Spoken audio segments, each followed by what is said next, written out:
Assalamualaikum warahmatullahi wabarakatuh. Bismillahirrahmanirrahim. Untuk memahami nubuat tersebut kita harus tahu apakah arti fajur ruha yang menjadi kunci pembuka rahasia nubuat itu. Kata fajun artinya jalan antara dua barang atau dua pegunungan yang tentunya menghalang-halangi perjalanan. Sedangkan kata roha berasal dari akar kata rowiko, artinya berdiri atas kaki yang renggang atau terpisah. Roha adalah barang cacat karena kakinya renggang.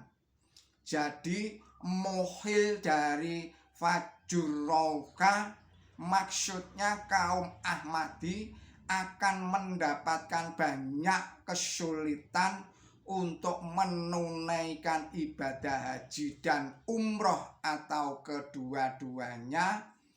Akan tetapi kesulitan itu tetap mempunyai kerenggangan yang dapat dilalui, sehingga kaum Ahmadi dapat menunaikan ibadah haji dan umroh atau kedua-duanya. Jadi fajur roha tidak menunjuk kepada tempat tertentu, melainkan merujuk kepada keadaan, situasi dan kondisi. Biasa dikatakan sikon. Sebagaimana dimaklumi sejak tahun 1974 kaum Ahmadi mengalami kesulitan atau rintangan untuk menunaikan ibadah haji dan umroh atau kedua-duanya karena telah dikafirkan oleh Rabithah Alam Islami yang bersidang di Makkah Al-Mukarramah pada tanggal 6 sampai dengan tanggal 10 April 1974. Pengkafiran terhadap kaum Ahmadi yang telah mengislamkan berjuta-juta orang kafir itu berkembang di berbagai negara di dunia, bahkan sempat menimbulkan kerusuhan yang memakan korban jiwa dan harta banyak. Misalnya di Pakistan yang menjadi pusatnya gerakan Ahmadiyah, baik Ahmadiyah Lahore maupun Ahmadiyah Qadian. Karena fatwa tersebut, Mekah tertutup bagi kaum Ahmadi untuk menunaikan ibadah haji dan umroh atau kedua-duanya. Namun demikian, sejak saat itu pula sampai dengan sekarang kaum Ahmadiyah Lahore tetap ada yang lolos dapat menjadi tamunya Allah Ta'ala dengan menunaikan ibadah haji atau umroh atau kedua-duanya. Bahkan ada yang bermukim di Mekah sampai beberapa bulan, yaitu Bapak Ilahi Bak dari Suriname yang sebelum bermukim di Makkah Al-Mukarramah telah berkunjung di Indonesia selama beberapa minggu pada tahun 1980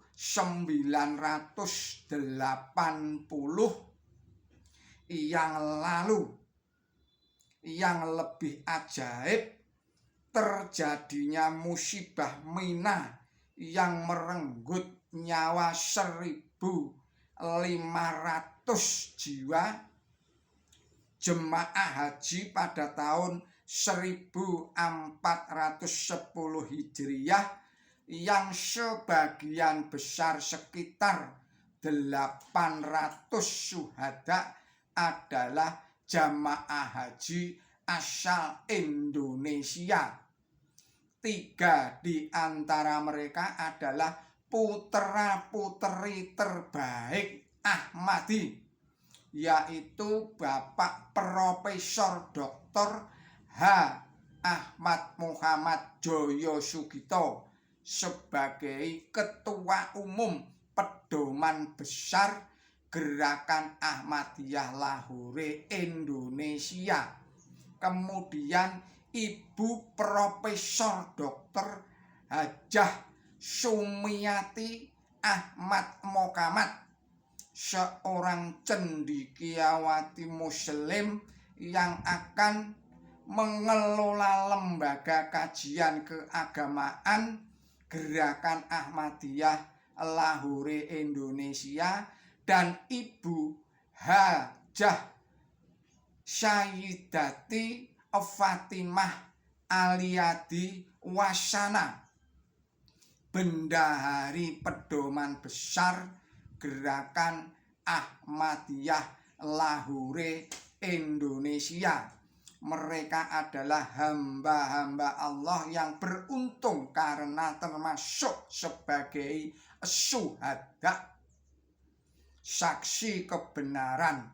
Nisan-nisan suci mereka di Mekah Al-Mukarramah merupakan saksi-saksi bisu terhadap kebenaran penggenapan nubuat Nabi suci Muhammad Shallallahu Alaihi Wasallam untuk sepanjang zaman, dan tanda-tanda alam tentang kegagalan rencana manusia menentang Allah Ta'ala dan Rasul-Nya. Kebenaran adalah saksi. Konsideran pengkafiran Ahmadiyah oleh Rabitoh Alam Islami adalah fitnah bahwa Ahmadiyah adalah satu aliran destruktif yang menyembunyikan tujuan-tujuan jahatnya di balik tirai Islam. Qadianiyah adalah anak emas imperialis Inggris, dan ia tidak pernah tampil kecuali di bawah naungan perlindungan imperialisme tersebut. Suhaib Hasan dan Tufail Muhammad, Ahmadiyah minoritas non-muslim, Islahul Ummah, Jakarta, tahun 1406 Hijriah, 1986 Masehi, halaman 66. Kebenaran nubuat Nabi suci Muhammad Shallallahu Alaihi Wasallam bahwa pada zaman akhir tatkala Islam tinggal namanya, Al-Quran tinggal tulisannya, para ulama merupakan makhluk yang paling buruk di bawah kolong langit, karena dari mulut mereka keluar fitnah, dan fitnah itu akan kembali kepada mereka. Hadis riwayat Baihaqi. Kini telah terbukti dan genap sempurna. Hanya berselang 16 tahun saja, jangka waktu yang amat singkat dilihat dari sudut atau ukuran sejarah. Jika pada tahun 1974 para ulama Rabithah Alam Islami menuduh Ahmadiyah berdiri dan berkembang karena bantuan imperialis Inggris tanpa bukti sedikit pun. 16 tahun kemudian keadaan berbalik 180 derajat.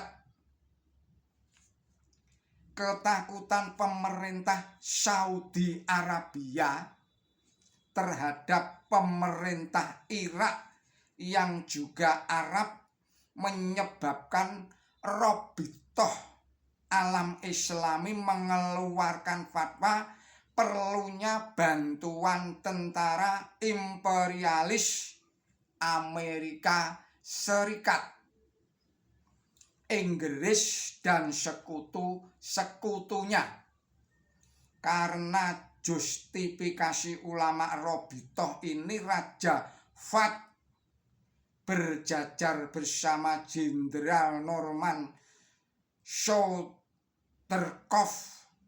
Schwarzkopf memeriksa pasukan multinasional.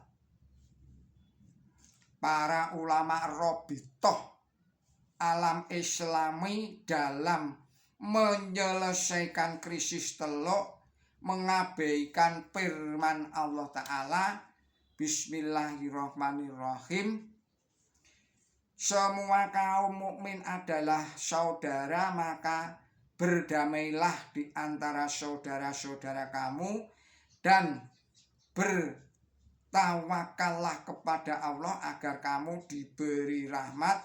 Wahai orang-orang yang beriman, janganlah kaum memperolok-olok kaum yang lain, barangkali kaum yang lain itu lebih baik daripada mereka. Dan jangan pula kaum wanita yang satu memperolok-olokkan kaum wanita yang lain, barangkali kaum wanita yang lain itu lebih baik daripada mereka.